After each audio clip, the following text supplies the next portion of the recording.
Hello everyone.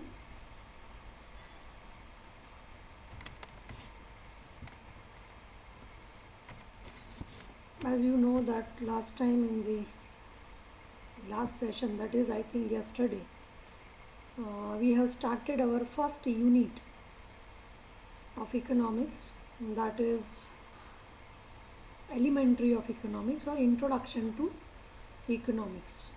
As you know, in that unit there are 4 chapters, and first chapter, that is meaning, especially definition on the basis of scarcity and growth, which you have in your syllabus, right? We have discussed in detail in the last lecture.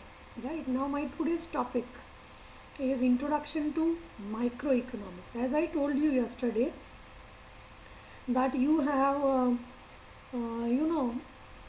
two major economics in SEM 1 and SEM 2, right, which is known as microeconomics and macroeconomics. To understand macroeconomics, everyone has to understand first microeconomics, right?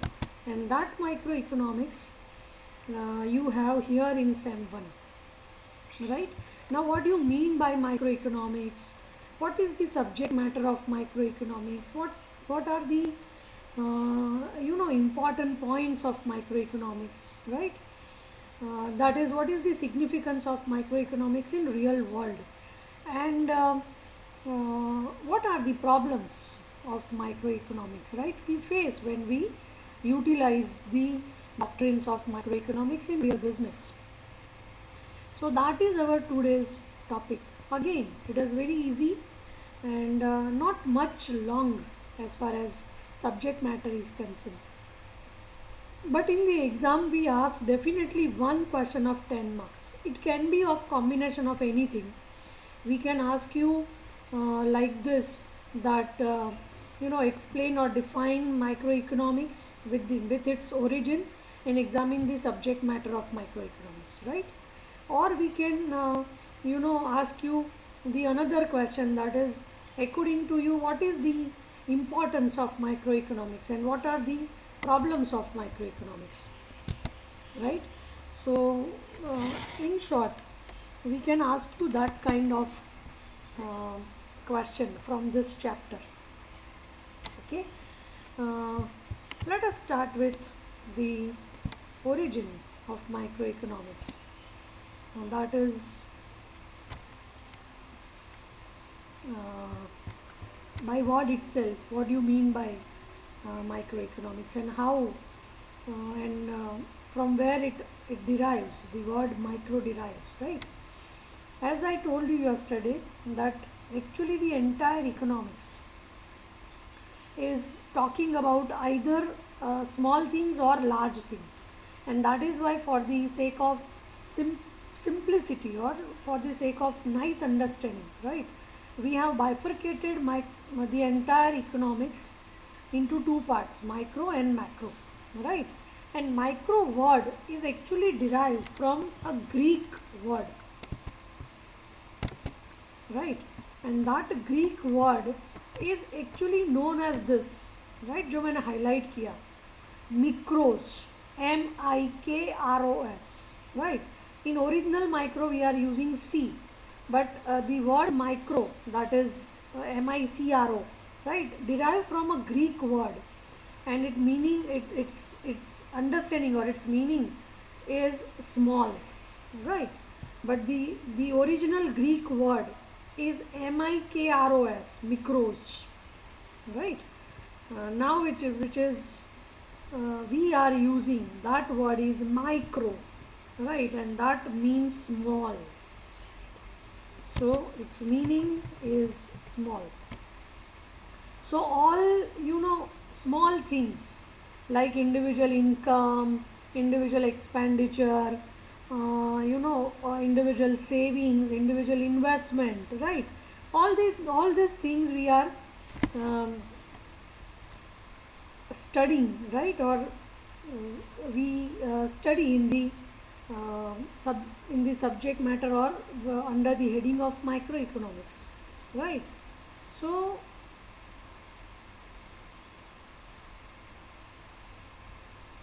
microeconomics actually deals with all small components of economy, right? As I told you, that is personal household income or income of a firm, operation of firm, right? Operation of household, etc., etc. So it studies actually uh, a particular unit, right, rather than the economy. अगर economy की discussion कहीं पर होती है तो वो macro बन जाता है, और अगर आप इंडिविजुअल हाउस होल्ड की बात करते हो, स्मॉल यूनिट की बात करते हो, तो वो हो जाता है माइक्रो इकोनॉमिक्स. माइक्रो इकोनॉमिक्स की जो डेफिनेशन है काफ़ी लोगों ने दी है, काफ़ी इकोनॉमिस्ट ने दी है. कुछ सिंपल सी डेफिनेशन है जो मैंने यहाँ मेंशन की है मेरी बुक में. वो है micro economics is analysis of individual consumer and firm. जैसे ग्रीक वर्ड से जो वर्ड आया मिक्रोज, उसका अल्टीमेट मीनिंग स्मॉल है. स्मॉल मतलब स्मॉल यूनिट्स. वो स्मॉल यूनिट हाउस होल्ड भी हो सकता है, इंडिविजुअल भी हो सकता है, सिंपल बिजनेस फर्म भी हो सकता है, राइट. इसलिए on the basis of that understanding we have derive one definition which is like this: microeconomics is analysis of individual consumer and firm. मतलब एक फर्म का डिस्कशन होता है अगर, या एक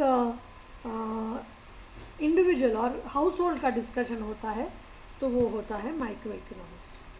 micro economics is concern with individual economic units like consumer and producer. मतलब जहाँ पर कंज्यूमर और प्रोड्यूसर का डिस्कशन है, जहाँ पर प्रोड्यूसर और कंज्यूमर की सब्जेक्ट मैटर है, उसको हम बोलते हैं माइक्रो इकोनॉमिक्स.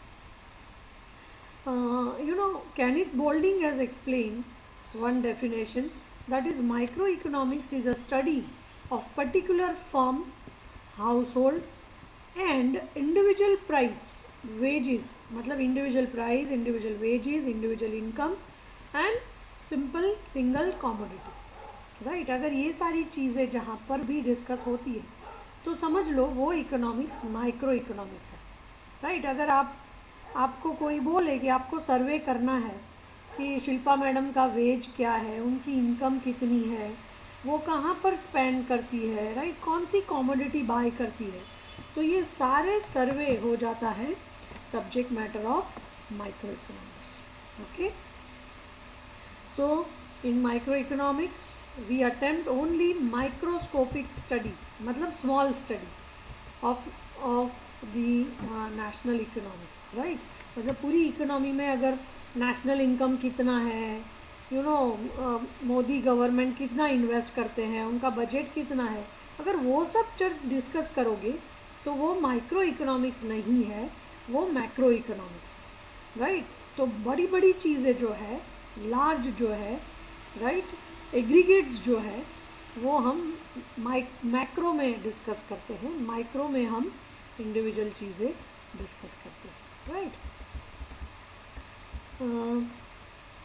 फिर एक क्वेश्चन बहुत इम्पॉर्टेंट है, क्योंकि एमसीक्यूज़ में हम कभी कभी पूछते हैं कि माइक्रो इकोनॉमिक्स में कौन से इकोनॉमिस्ट ने ज़्यादा कंट्रीब्यूट किया है.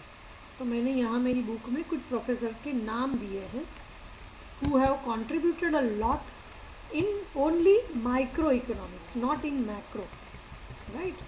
तो वो नाम है Adam Smith, David Ricardo, J.S. Mill, many neo-classical economists like Jevons, Alfred Marshall, Pigou, Robertson, right, etc., etc. So these are the economists, right, who have contributed a lot in microeconomics, right, जिन्होंने बहुत subject matter में contribute किया है.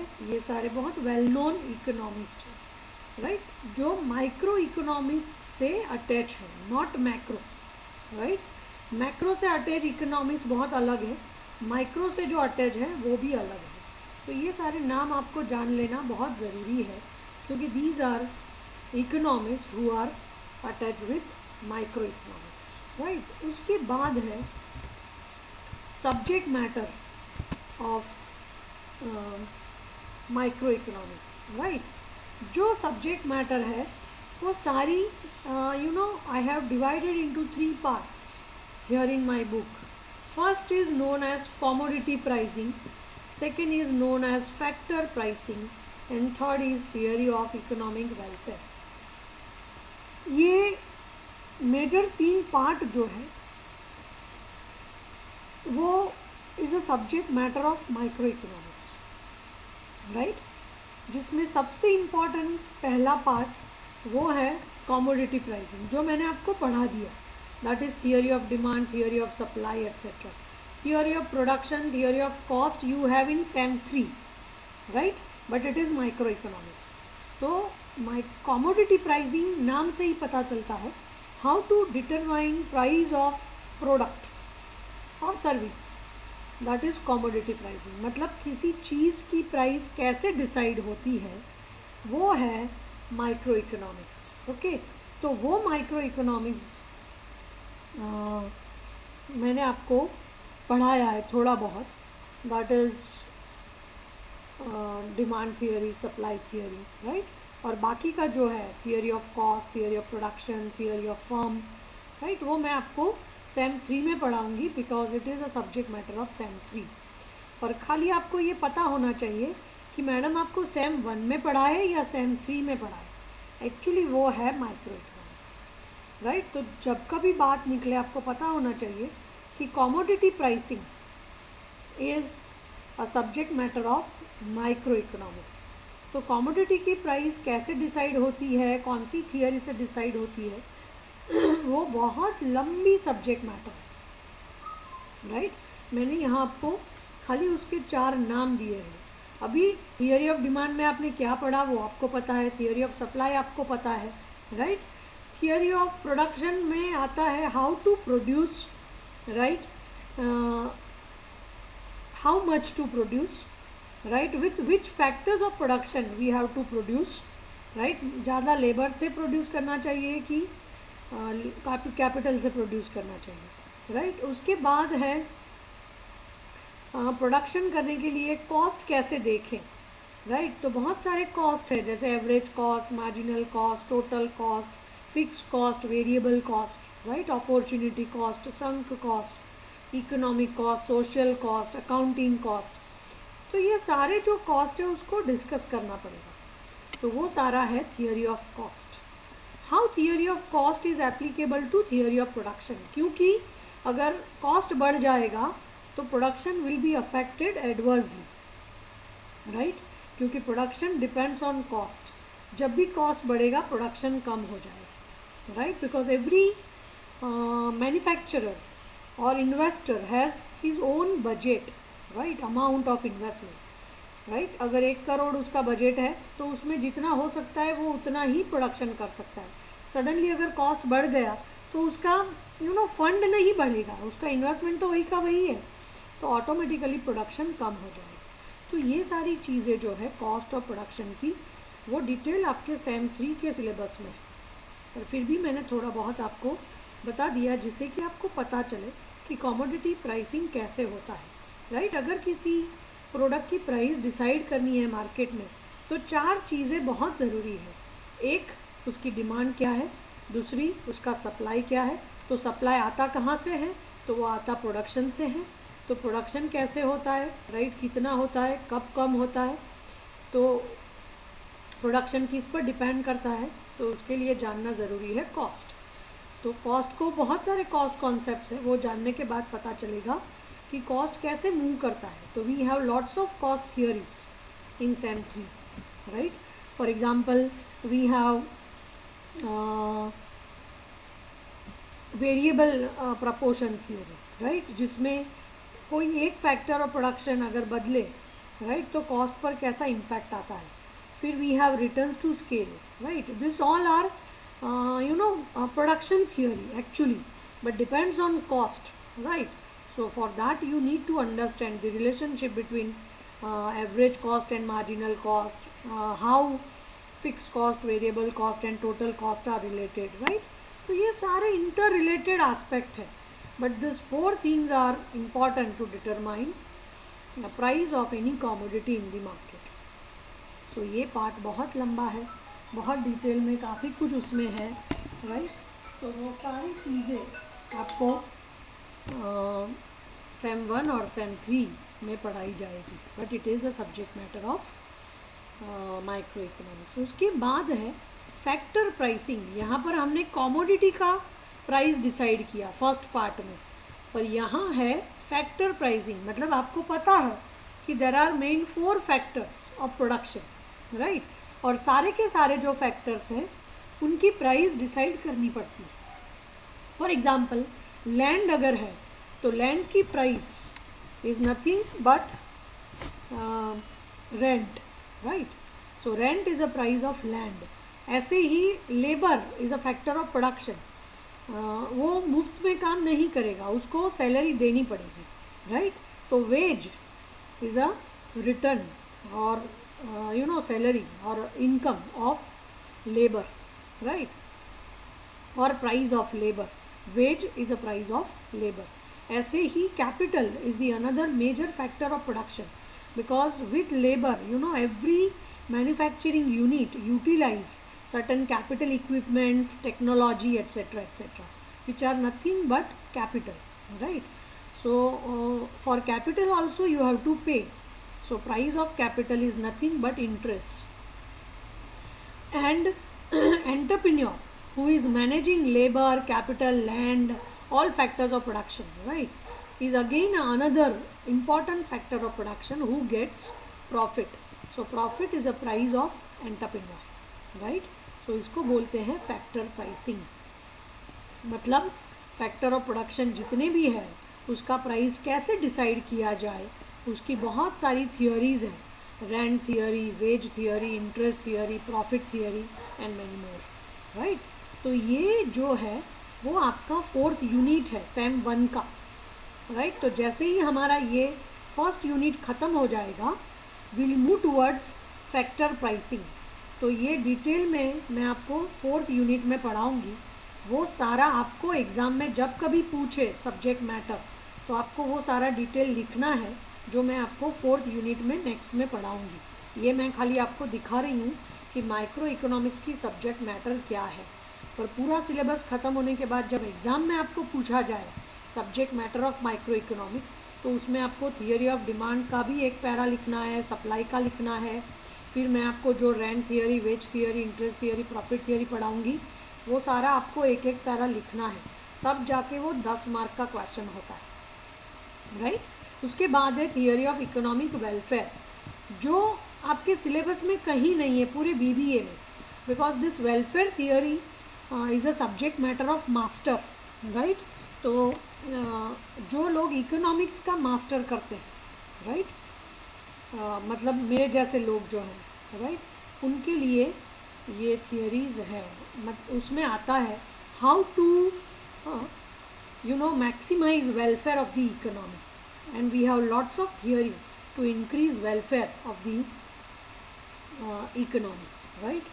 अरे sorry, we have lots of theory to examine the welfare condition of the economy, how to increase welfare of the society, right, वो सारी theory इसमें आती है।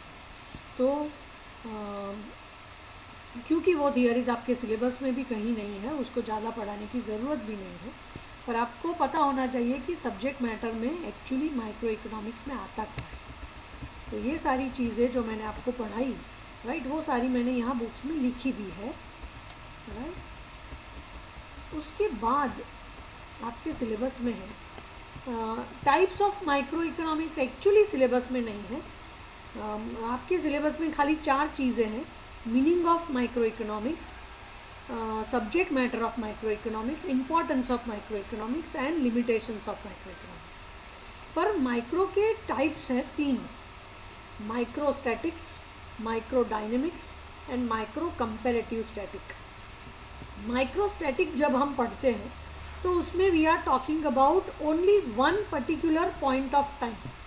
मतलब अगर मुझे कुछ स्टडी करना है कि what was the situation of inflation for example, right, और लेट अस से what is the income of Shilpa madam in the year 1999, तो मैंने टाइम पीरियड फिक्स कर दिया 1999। उसमें मुझे जानना है माइक्रो थिंग कि शिल्पा मैडम की इनकम जो है इंडिविजुअल थी, तो माइक्रो सब्जेक्ट मैटर है, तो वो हो जाता है माइक्रोस्टैटिक।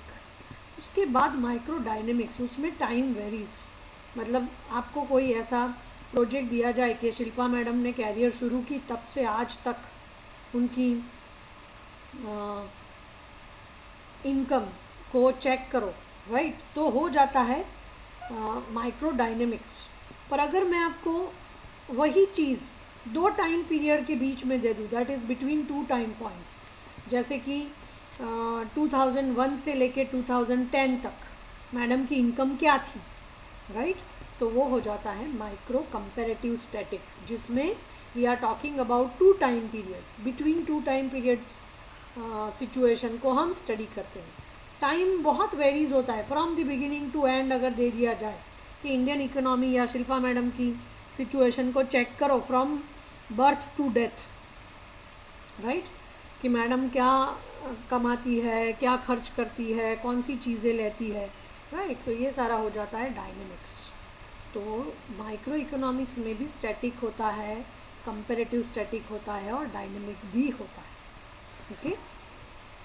उसके बाद है importance of micro economics.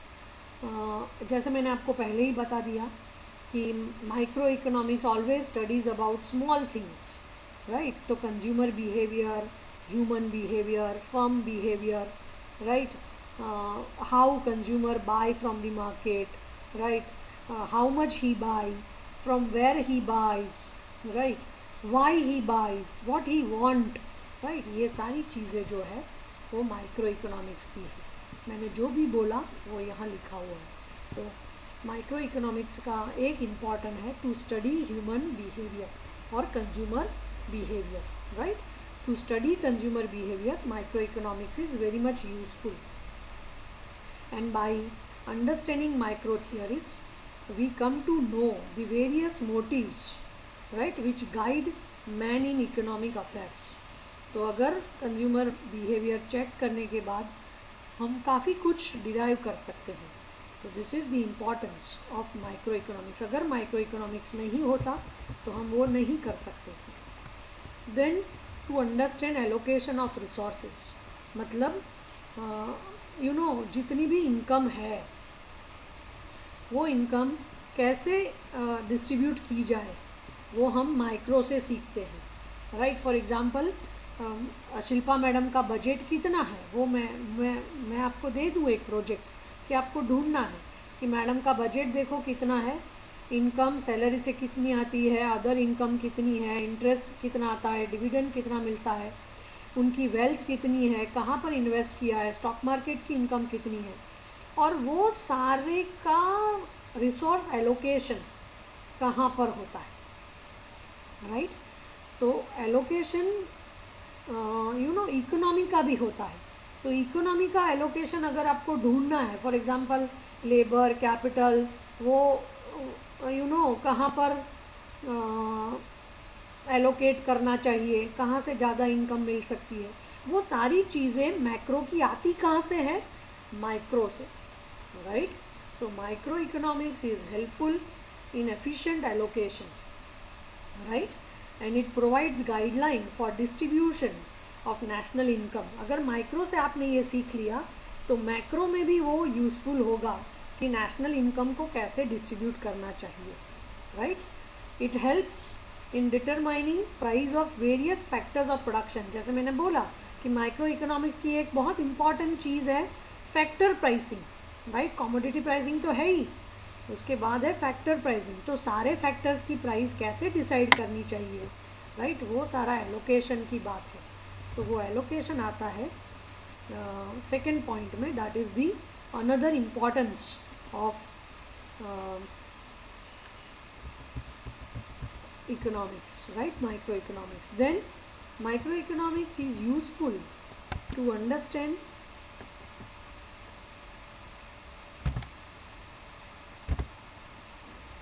right, ये नंबर गलत है, नंबर 3 है, खैर। To understand working of free enterprises, मतलब फ्री, मैंने आपको बोला था कल जब मैं सिलेबस दिखा रही थी कि over the world there are 3 systems, free market economy, centrally plan economy and mixed economy. तो ये free economy is nothing but economy based on market mechanism, right, और in simple word I can say economy based on demand and supply. तो जब कभी demand and supply बदलेगा सब कुछ change होगा फ्री मार्केट इकोनॉमी में, राइट। तो demand and supply subject matter कहाँ का है, वो माइक्रो इकोनॉमिक्स का है, राइट। तो ये जो माइक्रो इकोनॉमिक्स है वो उसमें आता है demand and supply, and with demand and supply we can understand working of free economy, right. जैसे for free economy how to take decision, right, where to produce, how much to produce, right. तो वो सारी चीज़ें depends on demand and supply. तो demand and supply अगर आपको अच्छे से समझ में आ जाए तो that is a major subject matter of microeconomics, and by that knowledge you can understand nicely the working of free enterprise, right.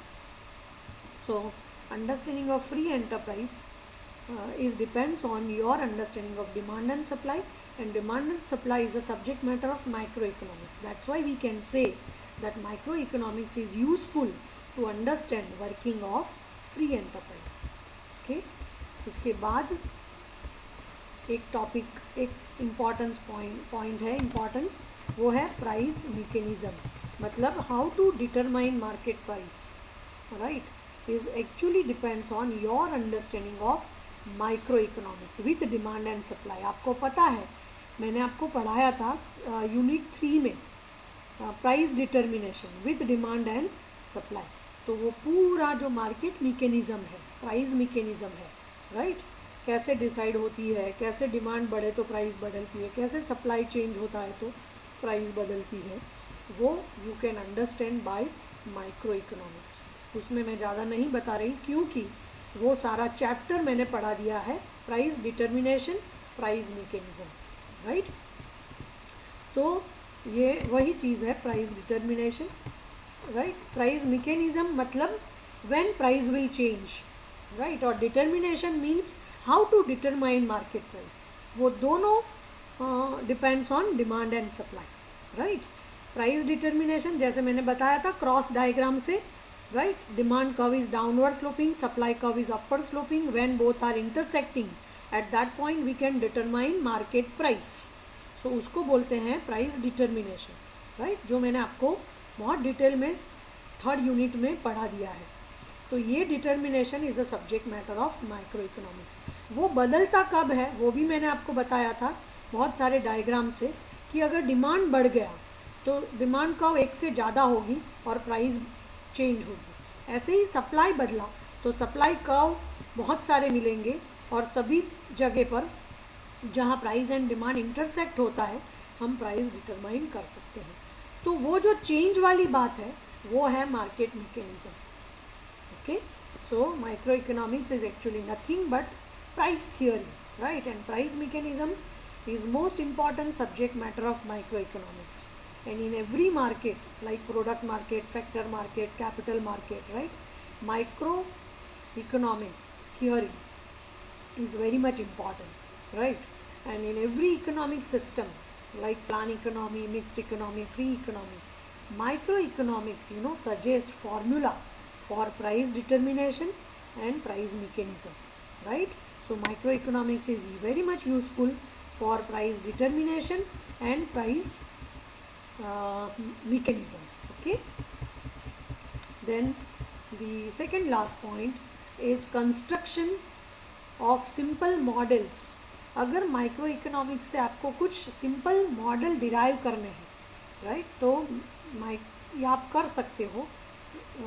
As microeconomics deals with only small and individual things, it will be very much useful in making simple models, right, that can be solve complicated problems of macroeconomics. For example, such formulas or models which are made for single firm can be applied to whole industry or economy as a whole. Similarly, by judging individual consumer, we can derive a conclusion for whole market, because we know that market is nothing but a summation of individuals, right. तो अगर कोई भी model derive करना है, अगर government को policy अगर determine करनी है, राइट, उसके लिए इंडिविजुअल कंज्यूमर को स्टडी करना पड़ेगा, राइट।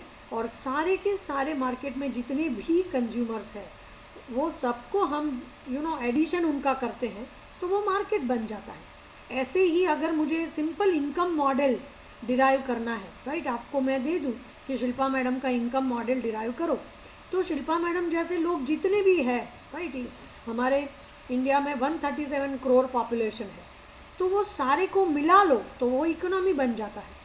तो जो सिंपल इनकम मॉडल एक आदमी का है, एक इंडिविजुअल का है, वो सारे के सारे अलग अलग इंडिविजुअल मॉडल को मैं कंबाइन कर दूँ तो वो इकोनॉमी मॉडल बन जाएगा, राइट। तो income model, wage model, profit model, बहुत सारे मॉडल हम डिराइव कर सकते हैं, राइट, पर वो एक्चुअली आता कहाँ है? माइक्रो इकोनॉमिक्स में, right.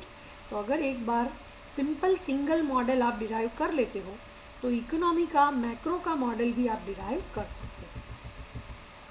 Then it provides tools for evaluating economic policies. हमारी इकोनॉमिक पॉलिसीज़ बहुत सारी है, जैसे कि monetary policy, fiscal policy, trade policy, agriculture policy, industrial policy, right, business policy. तो ये जितनी भी पॉलिसीज़ है, राइट, उसको आपको इवेल्यूएट करना है अगर, तो उसके लिए माइक्रो इकोनॉमिक्स थियरीज बहुत इम्पॉर्टेंट है, right. Micro economic provides tools for evaluating economic policies of the state because it explains the condition of efficiency for consumption as well as production, right. मतलब micro economics में हम optimality पढ़ाते हैं, right, कि consumer को क्या by करना चाहिए, कौन सी प्राइस पे बाई करना चाहिए, कैसे बाई करना चाहिए। ऐसे ही प्रोड्यूसर को क्या प्रोडक्शन करना चाहिए, कहाँ पर इक्विलिब्रियम आएगा। अगर स्मार्ट बायर और स्मार्ट प्रोड्यूसर है तो वो आइडियली प्रोडक्शन करेगा जिससे कि उसका प्रॉफिट मैक्सिमम हो पाए, राइट। तो ये सारी कंडीशंस है जिसको हम बोलते हैं टूल्स। तो ये सारे जो टूल्स हैं वो इकोनॉमिक्स सिखाता है, राइट। और on the basis of this tools even macro major decision can be taken, right. But ultimately the condition of efficiency for consumption and production, right, is taught in microeconomics. That's why we can say it is very much useful, right. Microeconomics is very much useful because it provides certain tools, right, to evaluating economic policies. And the last, that is, it is helpful in increasing social welfare, right. क्योंकि production कितना होना चाहिए, consumption कितना होना चाहिए, economic welfare theory जो है वो भी माइक्रो इकोनॉमिक्स की सब्जेक्ट मैटर है, जिससे वेलफेयर को बढ़ाने के लिए गाइडलाइन दी जा सकती है, राइट। तो वो भी इकोनॉमिक्स की इम्पॉर्टेंस है। As we know that role of micro economics is both positive and normative. It explains what is wrong and what is right. It explain causal relationship between two variables, right. So as you know, we have discussed that thing yesterday, right, in the last session. So as it is positive and normative science, it talks about causal relationship, it talks about rightness and wrongness thing, right. It not only tells us how the economy operates but also how it should be operated to promote social welfare. That is also explained, right. That's why microeconomics is very much useful, because the greatest justification for the study of microeconomics is that it provides the basis for welfare economics, right. मतलब पूरी society का welfare अगर बढ़ाना है तो कैसे बढ़ाया जा सकता है, वो चीज़ इकोनॉमिक्स में पढ़ाते हैं, राइट। इसलिए economics is useful, okay.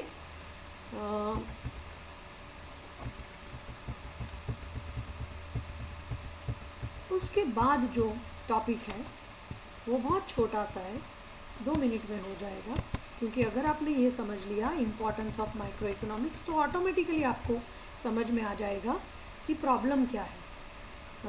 Limitation जो है माइक्रो इकोनॉमिक्स की वो सबसे बड़ी ये है कि micro economics analyse The entire microeconomic analysis is based on the assumption of full employment, right? मतलब no one is unemployed, ये assumption के साथ सारे मैंने जो नाम दिए आपको वो सारे एडम स्मिथ, रिकार्डो, जेएस मिल, पीगू वो चलते हैं। तो उन्होंने जो भी माइक्रो इकोनॉमिक्स पढ़ाया है वो actually based on this assumption कि no one is unemployed, but that is unrealistic, right? Even in fully developed countries, right, full employment is not possible. So this assumption is a rare phenomena. That's why the entire understanding becomes incomplete. No analysis should be based on unrealistic assumption because it decreases the utility of the analysis, right? तो ऐसी wrong assumption पर इन लोगों ने सब कुछ समझाया है, micro economist ने, वो थोड़ा गलत है। उसकी वजह से माइक्रो इकोनॉमिक्स बहुत इम्पॉर्टेंट होते हुए भी थोड़ा इनकम्प्लीट हो जाता है, right, which is the biggest problem of micro economics. उसके बाद एक है कि Pigou and Marshall have neglected the problem of inflation, business cycle and economic growth, right, in his analysis. तो ये सारी चीज़ें तो बहुत इम्पॉर्टेंट है, रेलेवेंट है। हम अपने रूटीन लाइफ में इन्फ्लेशन को बार बार मूव होते हुए देखते हैं, बिजनेस साइकिल में अप एंड डाउन आता है, ग्रोथ चेंजेस होता रहता है, राइट? तो ये चीज़ें ऐड करनी चाहिए जो उन्होंने नहीं की है। Sometimes it happens that the fact which is true for micro not necessarily true for macro. जैसे मैंने आपको बोला कि माइक्रो इकोनॉमिक्स के नॉलेज से हम पूरी पॉलिसी को, इकोनॉमिक सिस्टम को, टूल्स को इवेल्युएट कर सकते हैं, राइट? पर उसमें एक प्रॉब्लम है कि जो चीज़ माइक्रो के लिए बहुत अच्छी है हो सकता है वो मैक्रो के लिए ना अच्छी हो, right? For example wage cut theory है which is good for individual, right? पर अगर सभी लोगों का वेज पूरी इकोनॉमी में हम कर दे, वेज कट मॉडल अप्लाई कर दे, तो बहुत प्रॉब्लम हो जाएगी, राइट? तो जो इंडिविजुअल के लिए सही है वो ज़रूरी नहीं है कि मैक्रो के लिए, एग्रीगेट के लिए भी सही हो, right? Wage cut at individual firm can help the firm in managing the fund, right? क्योंकि अगर इंडिविजुअल लेवल पर वेज कट होता है तो एंटरप्रेन्योर को बेनिफिट होगा, वो अपना फंड मैनेज कर लेगा और धीरे धीरे एम्प्लॉयमेंट की सिचुएशन भी बढ़ेगी, right? As well as may promote employment, but general wage cutting मतलब पूरे इकोनॉमी के लिए अगर वेज कट कर दिया जाए, क्योंकि माइक्रो लेवल पर उसका अच्छा रिजल्ट मिला है, इसलिए तो हो सकता है कि wage cut policy at macro level में affect adversely to the growth and development of the economy, right? क्योंकि सबका वेज अगर कम कर दिया हमने तो डिमांड ख़त्म हो जाएगी मार्केट से, परचेजिंग पावर ख़त्म हो जाएगा। अगर डिमांड नहीं है तो फिर प्रोडक्शन पर असर आएगा, राइट?